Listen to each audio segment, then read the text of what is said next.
Hello दोस्तों, अगर आप मटन खाने के शौकीन हैं तो आज मैं बनाने जा रहा हूँ हांडी मटन, जिसे अहुना मटन भी कहते हैं या चंपारण मटन भी कहते हैं।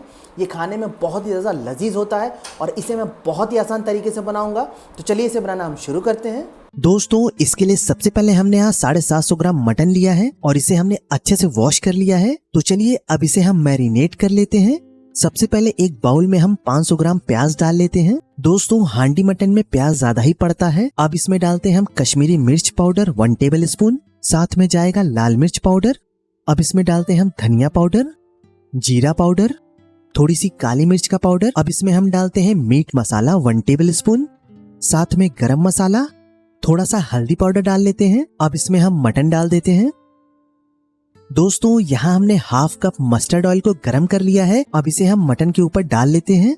अब इसमें जाएगा जिंजर गार्लिक पेस्ट, थोड़ा सा नमक, साथ में कसूरी मेथी को हम क्रश करके डाल लेते हैं। अब इसे हम अच्छे से मिक्स करके आधे घंटे के लिए मैरिनेशन में रख लेते हैं।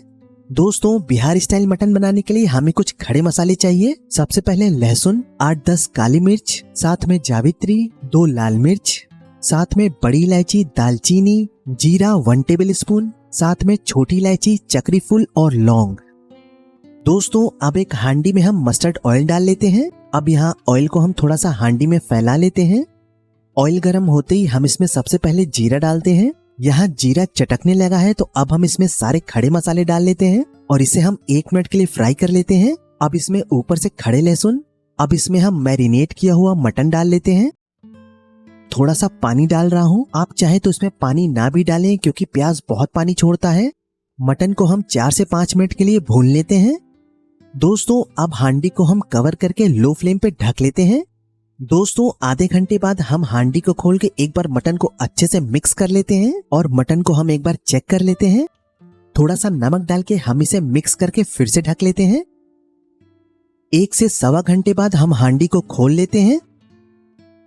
अब आपका चंपारण मटन बिल्कुल तैयार है खाने के लिए। दोस्तों, ये देखो आप, मटन हमारा अच्छे से पक चुका है। आप इस रेसिपी को जरूर ट्राई करना और कमेंट करके मुझे जरूर बताना है कि रेसिपी आपको कैसी लगी।